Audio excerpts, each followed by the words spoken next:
Hoy es el día 14 de abril del año 2022.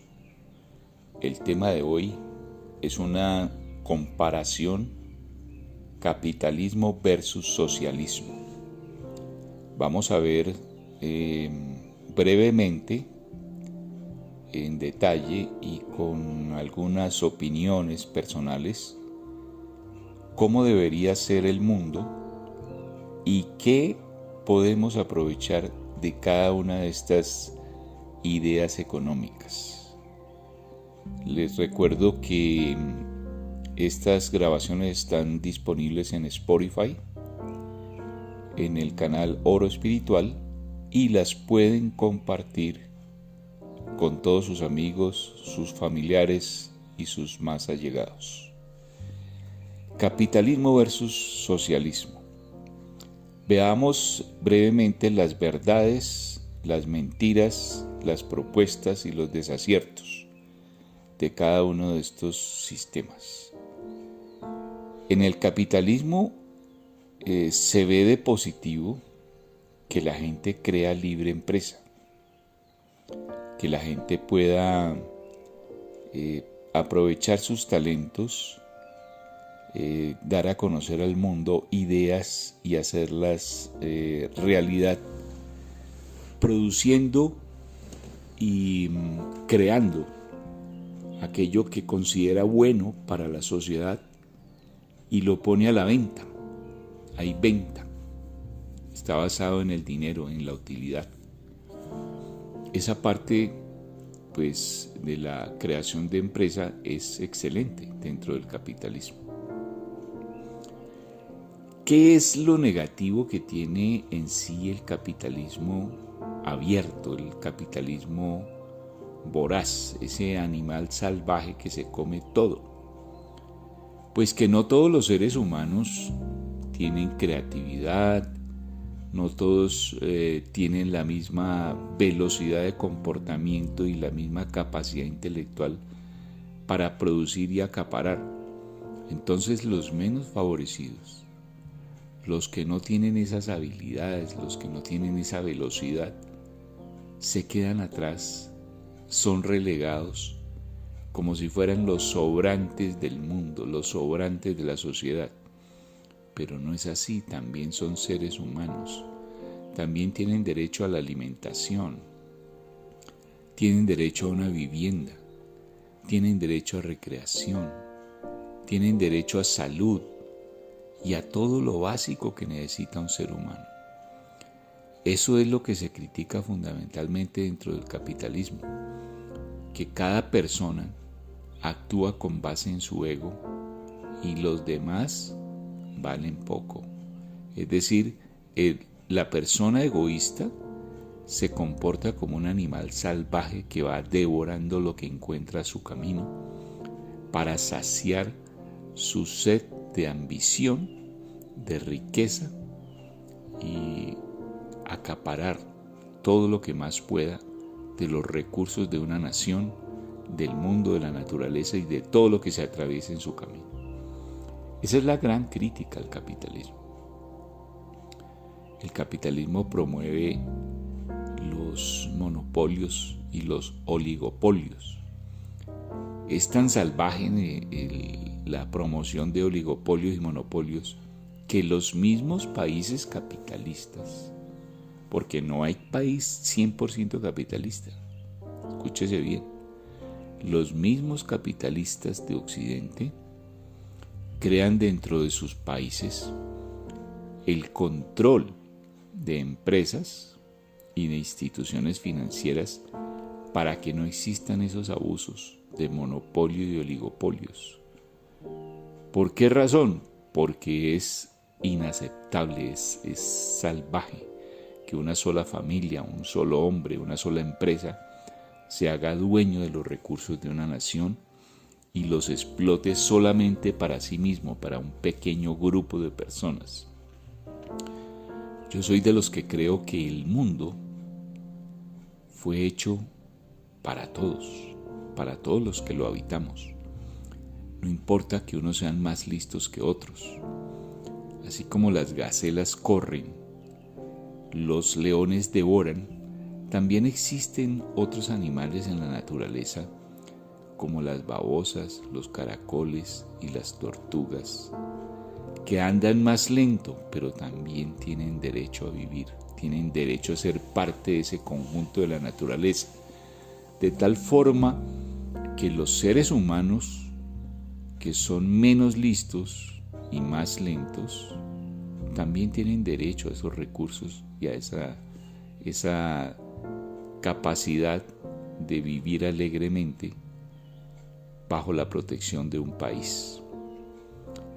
Veamos el aspecto del socialismo. Aquí estamos haciendo comparaciones básicamente políticas y económicas. No vamos a entrar en otros aspectos más profundos como la espiritualidad en cada ser y en cada familia. Pero vamos a dar algunas recomendaciones fundamentales para que la gente viva en paz. ¿Qué se le critica al socialismo y al comunismo? El comunismo como tal es creación de un Estado que controla todo. En el comunismo, en los países comunistas, que no son muchos, en el mundo se critica básicamente que se convierten en dictaduras comunistas. Pero existe un sistema intermedio que es el socialismo. Entre el capitalismo y el comunismo existe el socialismo. ¿Qué promueve el socialismo en sí? Todas las ideas sociopolíticas tienen defectos y virtudes. ¿Qué defectos podría tener el comunismo? Pues que se trata de dejar a todas las personas dentro de un mismo cajón, ver a las personas como unidades similares los unos a los otros. Pero no existen en el mundo personas iguales. Lo que debe existir es el respeto a la diferencia. Todos somos totalmente distintos en muchos aspectos. No hay dos personas igualitas, por eso es que las huellas dactilares sirven para diferenciar un individuo de otro. No existen personas exactamente iguales, incluso hasta los gemelos tienen diferencias en muchos aspectos. Entonces todas las personas, todos los seres humanos somos distintos, pero hay algo en lo cual todos debemos tener igualdad, y es en los derechos y en los deberes, porque no solamente se trata de exigir, sino también de dar. Derecho, lo que yo exijo, y aporto el deber que yo tengo con la sociedad. Entonces, dentro del socialismo se promueve una intermediación entre el Estado y las personas para que todos tengan básicamente 5 pilares fundamentales, que son que tengan vivienda, que tengan alimentación, que tengan recreación, que tengan salud, y el punto fundamental sobre el cual se deben basar todas las sociedades para el progreso definitivo, la educación. La educación es ese pilar fundamental que toda sociedad debería garantizar a los individuos desde que nacen hasta que mueren. Todo individuo tiene desde que nace, debería tener la oportunidad de forjarse como persona y recibir estimulación temprana para el desarrollo neurológico de su inteligencia y de su autodeterminación. Y en la vejez, hasta el final de la vida, las personas tienen derecho a aprender. Una persona de la tercera edad tiene derecho a seguir estudiando. Quizás quiso tocar un instrumento, cantar, pintar, aprender a nadar si no lo hizo durante su vida, y otras actividades lúdicas o profesionales inclusive, que podría querer aprender en el final de sus días. Ese derecho fundamental a la educación sería lo que verdaderamente haría consciente a un pueblo de sus derechos y sus deberes, porque cuando usted abre la inteligencia, cuando usted estudia, el mundo se abre completamente para que usted lo disfrute y lo aproveche de manera positiva, de manera sostenible. En el socialismo se promueve el trabajo, el derecho al trabajo, el derecho a tener una plaza de trabajo. Todos aquellos que no pueden ser emprendedores porque no tienen esa capacidad creativa de ser emprendedores, tienen derecho a tener un trabajo. Todas las personas, independientemente de su nivel intelectual, tienen algo que ofrecer para la sociedad, algo bueno que hacer. Necesitamos en la sociedad barrenderos, gente que siembre el campo, gente que haga mesas, que haga sillas, gente que participe en la creación de las industrias como obrero básico.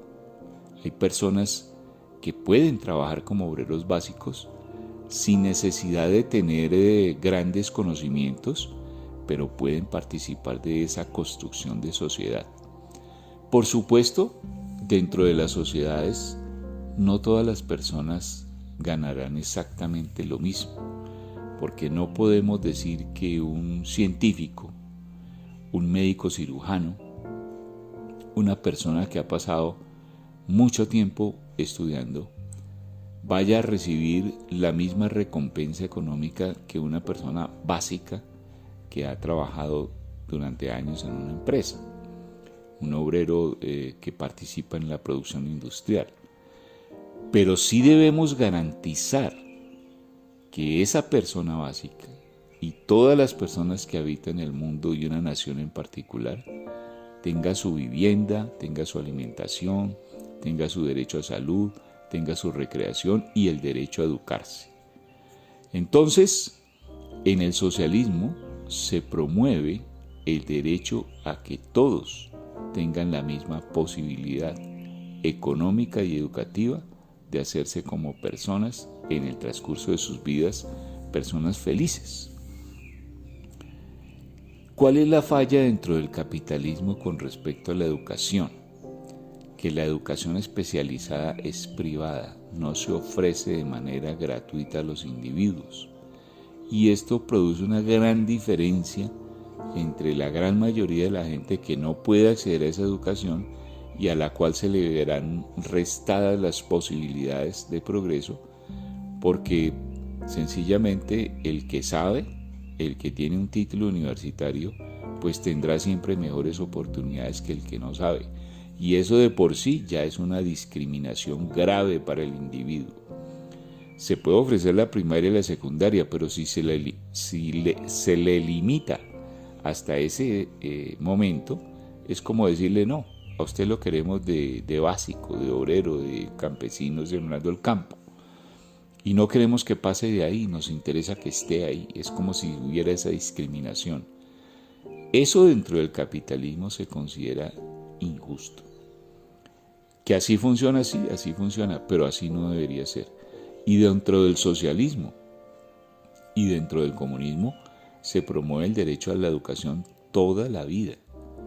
Es decir, en los países socialistas, que incluso son demócratas, no estamos hablando de dictaduras comunistas, sino de países realmente socialistas y demócratas, la gente puede elegir sus gobernantes y también tiene los derechos de los 5 pilares que ya hemos nombrado: la vivienda, la educación, la recreación, la salud y el derecho fundamental y básico de la educación. Podemos ver que en todas las posibilidades del capitalismo hay oportunidades de crear empresas, y en las posibilidades del socialismo hay el derecho a tener garantizados los aspectos básicos de la vida de un individuo. Realmente no existen países 100% capitalistas ni 100% socialistas. Entonces, dentro del capitalismo hay naciones que de todas maneras necesitan promover valores humanos diferentes de la ambición humana, porque el individuo no puede vivir solamente pensando en dinero y en riqueza. Es necesario tener otro tipo de valores y de oportunidades.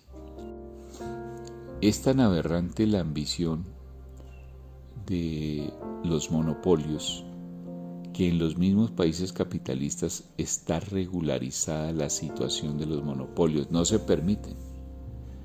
Y no se permiten tampoco los oligopolios. ¿Por qué?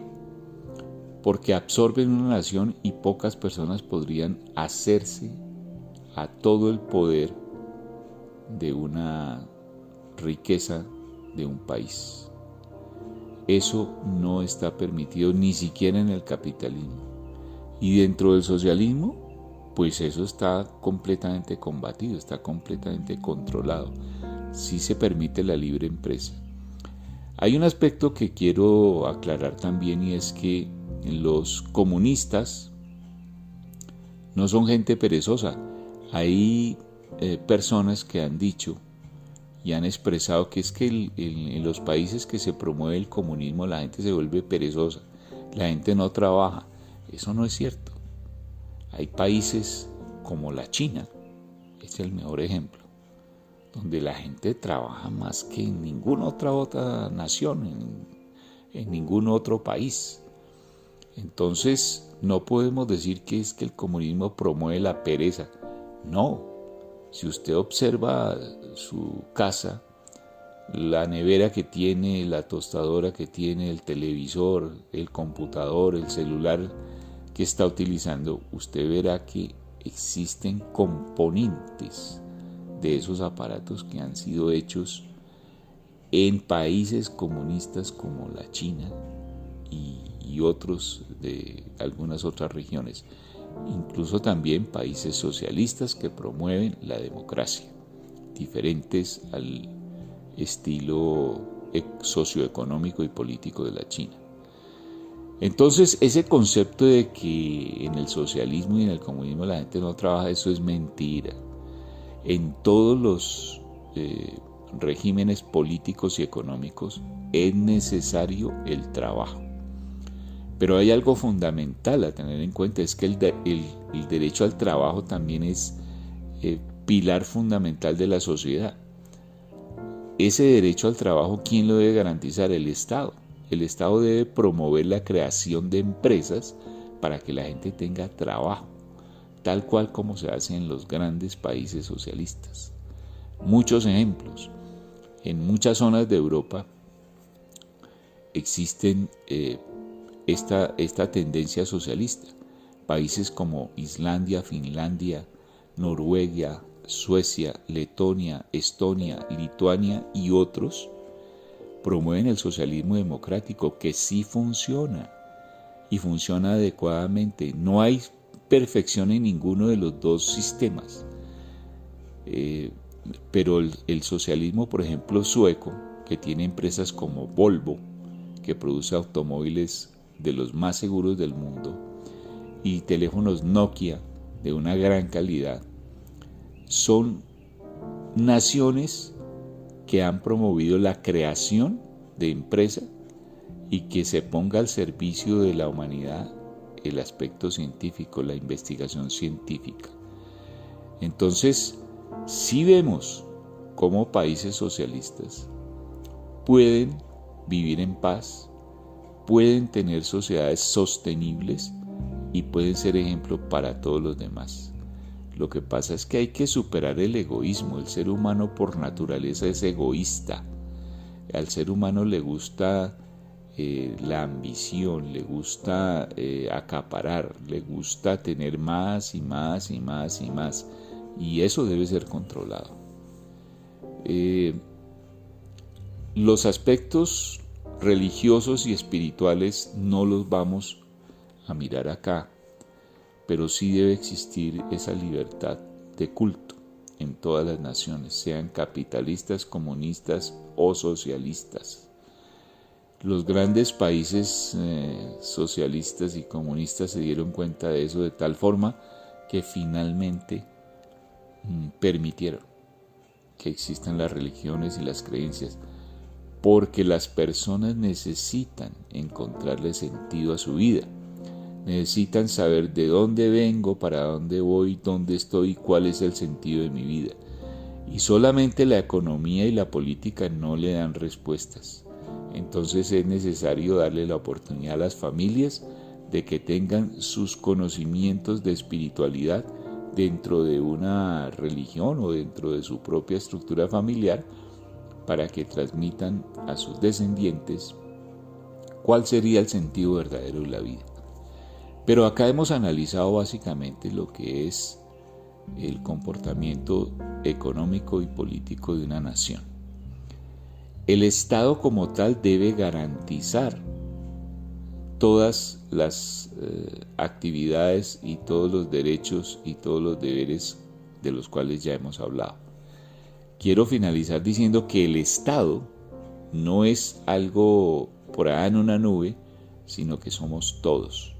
Todos somos miembros de la nación, somos los que elegimos, somos los que formamos los organismos que van a manejar una nación en la parte política, en la parte de justicia, en la parte económica y en todas las actividades y las organizaciones que son necesarias para que la nación funcione como un reloj. Todas las piezas son necesarias en el funcionamiento de un reloj y todas las piezas son fundamentales en el funcionamiento de una nación. Cuando falla alguna, empiezan a haber problemas graves. Finalizando y concluyendo, no existen sistemas sociopolíticos perfectos. Habrá cualidades y defectos. Necesitamos en realidad un híbrido entre crear empresa, entre lo que promueve el capitalismo y unos derechos y unos deberes fundamentales para todos como lo promueve el socialismo. Si logramos un equilibrio entre esas fuerzas y ese híbrido fundamental funciona, podemos tener lo que llamamos un mundo feliz. Podríamos tener un mundo feliz, al menos en la parte de repartición de riquezas y de oportunidades económicas y educativas. La parte espiritual, como ya dijimos, se la dejamos a las familias para que promuevan valores y oportunidades para vivir dignamente e integralmente dentro de una sociedad en paz. Esto ha sido todo por hoy. Nos hemos extendido un poquito, pero es necesario porque no se pueden expresar de manera muy simple todas las cosas que tienen que ver con la política y la economía. Que tengan un bonito día y que Dios bendiga su camino.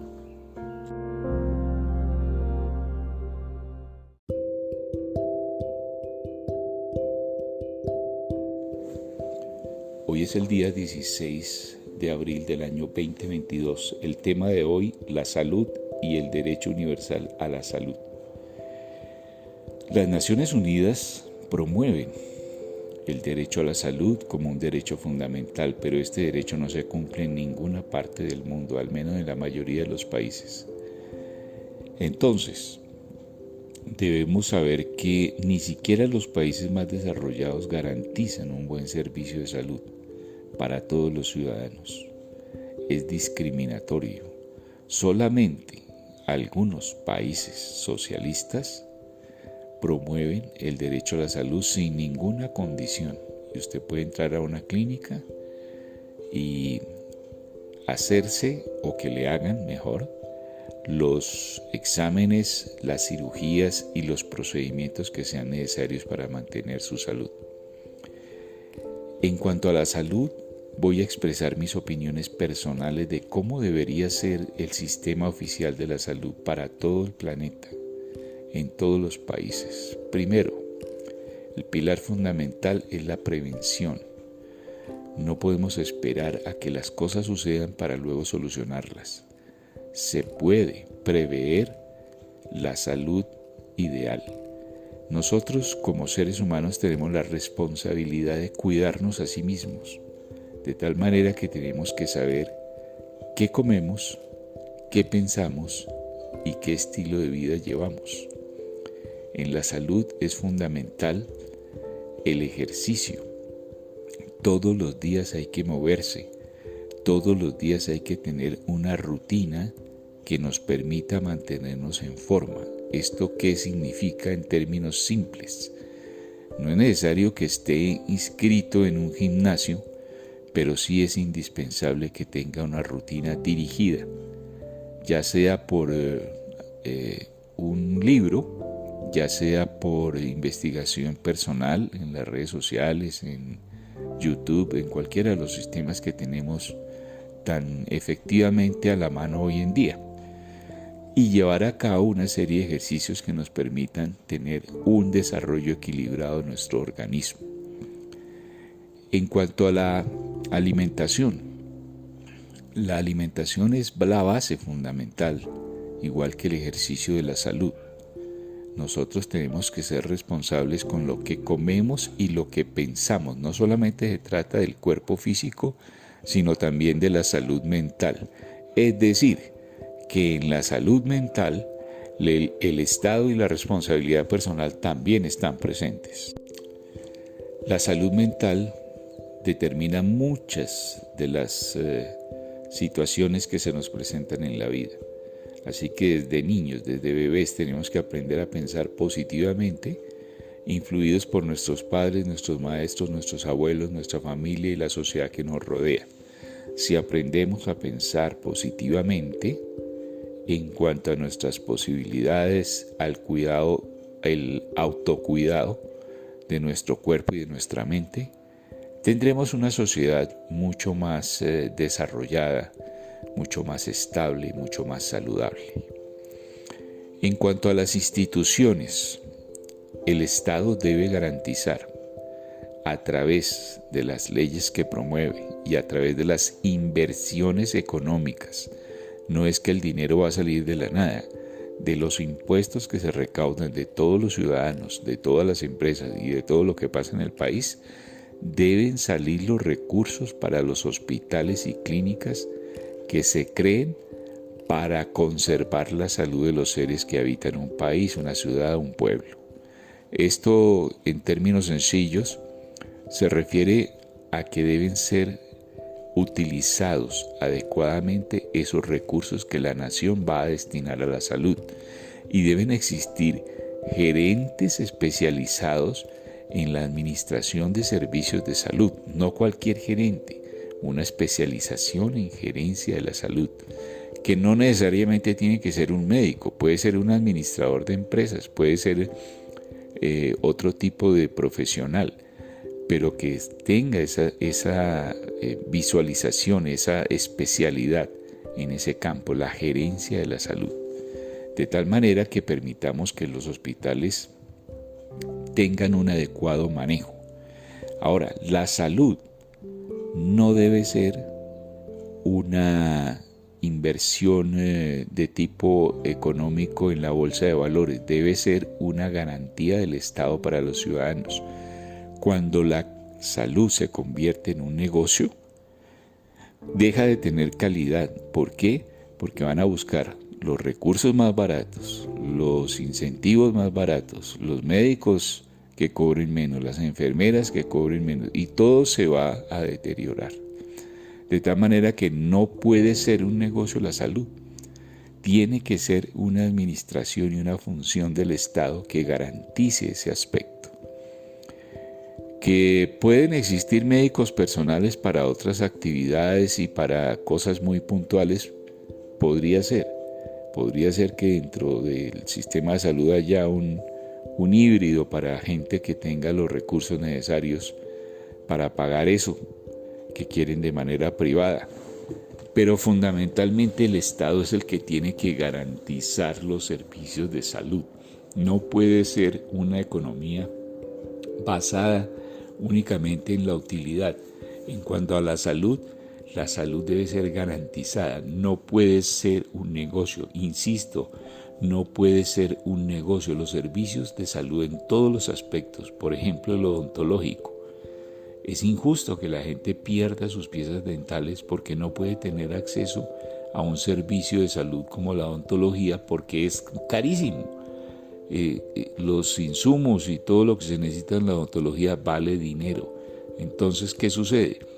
Es el Estado el que debe proveer a través de una organización adecuada que sea sostenible para que el individuo pueda recibir la atención odontológica necesaria y conservar sus piezas dentales fundamentales para el estado mental del individuo, para la autoestima y por supuesto para la salud física, para la masticación y todo lo que implica tener unos dientes sanos.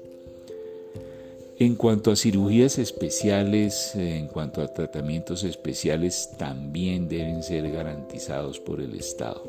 No estoy hablando de tratamientos necesariamente estéticos, como el mejoramiento de la apariencia física, de operarse la nariz y ese tipo de factores que no son tan indispensables, pero que en algunos casos son necesarios y el que lo quiera hacer pues debe conseguir los recursos para hacérselo. Pero el Estado sí debe garantizar lo fundamental. Por ejemplo, si alguien tuvo un accidente y necesita una cirugía plástica para mejorar su apariencia física debido al accidente, se le debe garantizar. Si es un asunto de nacimiento y le produce al individuo baja autoestima y problemas con su salud mental, también debe ser garantizado, de tal manera que se haga una evaluación médica, una junta médica para cada caso y para cada situación, de tal forma que incluso la cirugía plástica sea incluida en el Plan General de la Salud. Resumiendo, en cuanto a las posibilidades de salud de los individuos en un sistema como los nuestros en todas partes del mundo, la salud debe ser un derecho fundamental y no un negocio establecido de unos pocos. Óigase bien, entiéndase bien, la salud no puede ser un negocio, no puede ser algo cotizado en bolsa de valores. La salud tiene que ser un derecho fundamental garantizado, sin exigencias de carnets especializados, sencillamente con la identificación básica del individuo en cada país debe tener su derecho a la salud.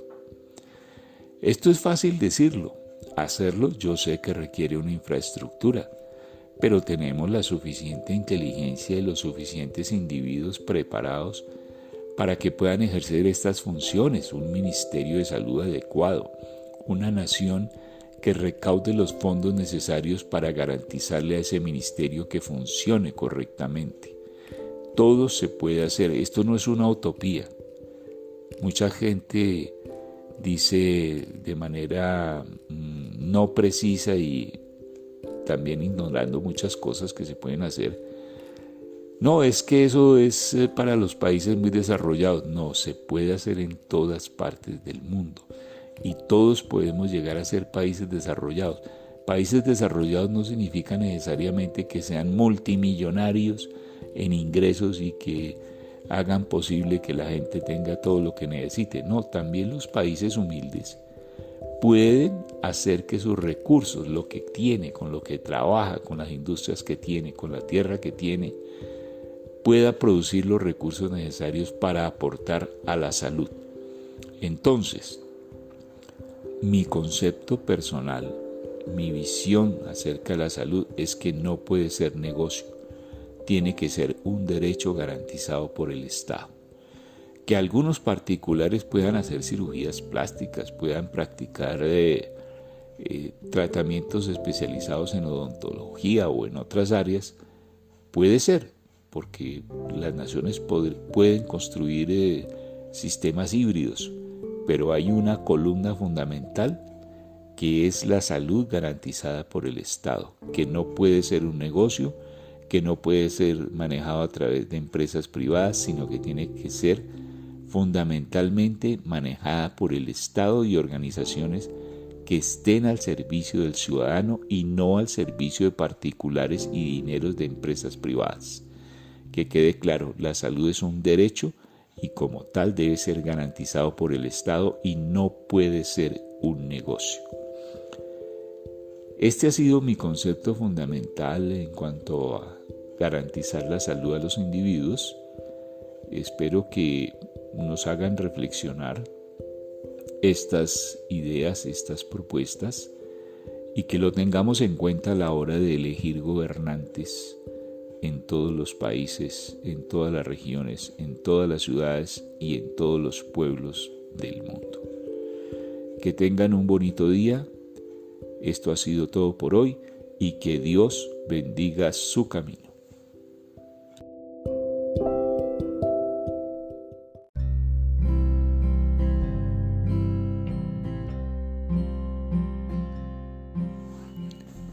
Hoy es el día 8 de junio del año 2022.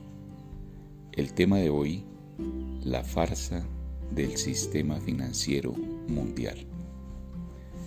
He tenido la oportunidad de invertir dinero, de gastar dinero, de depositar dinero en cuentas bancarias internacionales y en inversiones internacionales. También en mi propio país, por supuesto. Y he visto cómo se maneja de manera arbitraria. Hay unas mentes, hay una mente que maneja los hilos detrás de todo, como si el sistema financiero mundial tuviera que pertenecer a unos pocos. Se manipula constantemente. ¿Cómo debe subir la bolsa? ¿Cómo debe bajar la bolsa? ¿Qué se permite? ¿Qué no se permite? Y en fin, parece ser que todo es una farsa mundial para hacernos creer que podríamos ganar en el sistema financiero. Pero nos damos cuenta que la mayoría perdemos. La mayoría estamos fuera del juego. El juego pertenece a unos pocos. ¿Quiénes son en realidad esos pocos? No lo sé. Pero parece ser que algunas organizaciones mundiales tienen planeado cómo administrar el planeta, cómo hacerse de sus recursos naturales por encima de la población mundial, por encima de los menos favorecidos. Todo el tiempo nos dan explicaciones científicas desde el punto de vista económico, que la inflación, que las inversiones en moneda extranjera, que el dólar sube, que el euro baja, que los rubros no permiten invertir porque están bloqueados. Es decir, cada circunstancia, una guerra, la guerra de Ucrania, una pandemia, el COVID-19 y una serie de acontecimientos que van sucediendo como si estuvieran fríamente calculados para que la desgracia caiga sobre la mayoría y la fortuna sobre unos pocos. Es decepcionante, es triste ver cómo se manipulan todas las acciones de las empresas a nivel mundial. Algunas suben constantemente y de un momento a otro se desploman. Ahora, nos han creado el famoso sistema de las criptomonedas, como el Bitcoin, y nos hacen creer que toda esa información guardada en un computador tiene valor, tiene real valor. Pero en realidad, ¿qué es el valor? ¿Qué es la moneda en realidad? Un instrumento de intercambio pero es manipulada constantemente. Y en realidad no sabemos qué es lo mejor, si que cada país tenga su moneda o que existiera una sola moneda mundial para poder estabilizar todo tipo de transacciones y que realmente las cosas valgan lo que realmente deben valer. El valor de las cosas, el valor de los objetos, el valor de los servicios, realmente es relativo a cada circunstancia. ¿Por qué un reloj de oro puede valer tanto dinero? Quizás por la complejidad de su elaboración. Pero realmente, ¿quién puede medir cuánto tiempo se empleó, cuánto valor agregado en la construcción, cuánto valor material en ese oro, cuánta tecnología, cuánto conocimiento acumulado se necesita para construir un reloj de oro? Un objeto que en realidad lo único que hará es dar la hora. Y reconocer que ese objeto tiene valor es difícil para la mayoría, porque no es un objeto que sea estrictamente necesario y sus componentes son piedras preciosas, pequeñísimas, y un poco de oro, porque en realidad no es mucho lo que se invierte en un reloj. Lo que valdría en realidad es el conocimiento ancestral, la tecnología que va ahí dentro de él, si es mecánico o de cuarzo. Vayamos a otro tipo de objetos: una mesa, un automóvil, un computador, un celular. Todos sus valores son relativos a su capacidad, a para qué sirven, de qué están hechos, cómo se midió el valor real de ese objeto. Y nos podemos dar cuenta que existe una gran manipulación de los precios a nivel mundial, de cuánto vale un objeto, cuánto vale una cosa. Por ejemplo, en el caso de la tecnología, recién salen los objetos, recién salen las publicaciones de los últimos avances en tecnología. Los objetos tienen un gran valor y al año siguiente pueden valer la mitad. ¿Por qué? Porque hemos creado nuevos objetos, con nueva tecnología, con nuevas capacidades.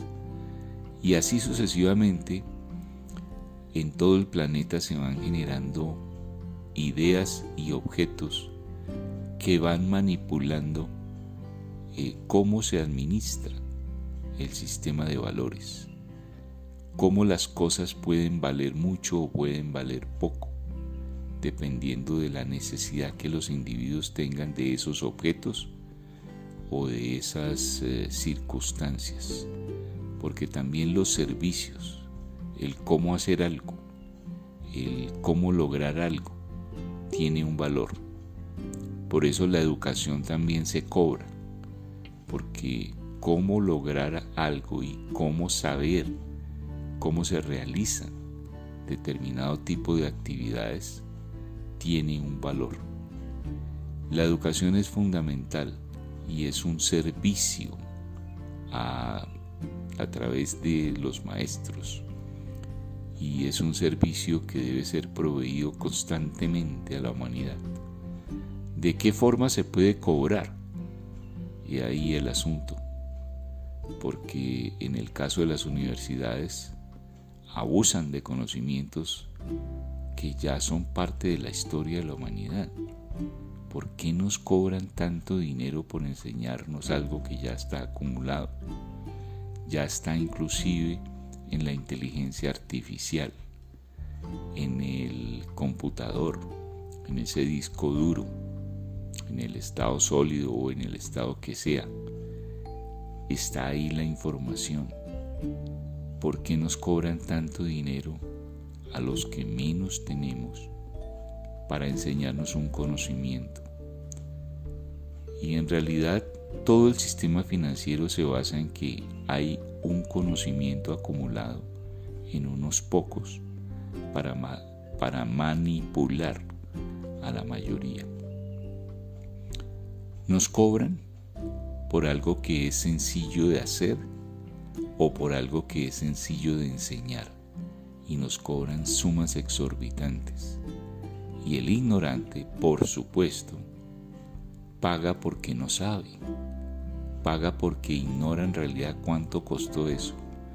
Y así las grandes mafias financieras, y las llamo mafias porque son asociaciones que se aprovechan de los menos favorecidos y cobran y manipulan, y son organizaciones que se cuidan unas con otras para que la humanidad pague para ellas su sistema de vida lujoso, su sistema de vida donde se trabaja poco y se gana mucho. Estamos en realidad en manos de unas mentes criminales que se aprovechan, como la mafia, de los menos favorecidos, mediante la fuerza, mediante el conocimiento que hace que ellos sean poderosos y que los otros no lo tengan. Ese conocimiento que debe ser proveído a toda la humanidad y disfrutado por todos está en pocas manos. Nos hacen creer que las empresas deben subir o bajar acciones. Los bancos y el sistema financiero se aprovechan de tu dinero. El que realmente trabaja eres tú. El que realmente paga el impuesto final de las cosas en los países y en el mundo en general eres tú, con tu fuerza de trabajo, con tu esfuerzo diario. Entonces, ¿cómo debería ser retribuido tu salario? ¿Cómo debería pagarse justamente? Hay que hacer un revolcón social, una nueva organización mundial, para que podamos tener un sistema financiero justo, un sistema financiero basado en proveer servicios y objetos materiales que realmente necesite la humanidad. Porque el otro punto que está al borde del abismo es que estamos acabando con el planeta, produciendo objetos y servicios que realmente no son indispensables. La cantidad de materia prima desechada para fabricar objetos de tecnología como los celulares, los computadores, los automóviles y otro tipo de productos, de objetos que se usan en el día a día, es increíble el desecho que se hace de ellos. La gente quiere estrenar teléfono cada 6 meses, cada año, desechando todo lo anterior, porque lo nuevo tiene más fuerza.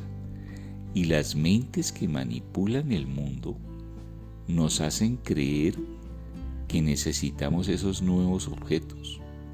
Sí, hay avances en la tecnología, pero no los sacan todos al tiempo, los van sacando de una forma lenta, atrasada, para que tengamos que comprar cada 6 meses algo con algo nuevo, con algo de un poco mejor tecnología. ¿Y por qué no nos dan de una vez lo que se va descubriendo? ¿Por qué no se produce de una vez lo que verdaderamente necesitamos para que no haya tanta basura? Estamos desechando demasiadas cosas de plástico, de objetos materiales que hubieran podido ser reemplazados hace mucho tiempo por otros objetos que duraran en el tiempo, por máquinas que duren más tiempo activas. Debe haber un sistema financiero, debe haber una posibilidad real de que el mundo cambie, de que las ideas de unos pocos no manipulen todo el sistema económico mundial, sino que haya realmente una participación de mentes inteligentes, de todas las razas, de todos los estratos y de todas las posibilidades del ser humano, para construir un mundo más justo, un mundo mejor, y para salvar el planeta de la destrucción de la contaminación en todos los aspectos: contaminación ambiental, contaminación de productos innecesarios y otro tipo de contaminaciones que ustedes ya las han visto a través de los medios de comunicación. Este no parece un panorama muy positivo, pero esto nos sirve de punto de partida para que cuando vamos a elegir personas en la política, personas en el sistema económico mundial, personas en la administración de un barrio, de un conjunto residencial, de una gobernación de un estado, de un territorio X en cualquier parte del mundo, pensemos en elegir personas que no solamente piensan en la utilidad propia, en la utilidad económica, sino que hay que pensar en las personas, en el bienestar común. El bienestar común está por encima del bienestar personal. Y pensemos en el bienestar de la sociedad como conjunto y en el bienestar de la naturaleza, de los animales, el cuidado del agua, el cuidado de los árboles. No podemos seguir así. Todos tenemos la posibilidad de cambiar y de influir para que esos nuevos gobernantes trabajen de la mano con nosotros, con esas ideas que necesitamos para crecer como sociedad en paz y para no seguir dañando la naturaleza y el planeta. Esto quería comentarles en el día de hoy. Quería tener esa posibilidad de decirles que el sistema financiero mundial está mal administrado, está mal manejado y que eso debe cambiar, y de alguna manera debemos buscar entre todos las mentes inteligentes que nos puedan acercar a un sistema más justo, más equitativo, donde todos participemos, donde no destruyamos el planeta y donde todos podamos tener un estilo de vida saludable y feliz. Esto ha sido todo por el día de hoy. Que tengan una feliz semana, que tengan un bonito día y que Dios bendiga su camino.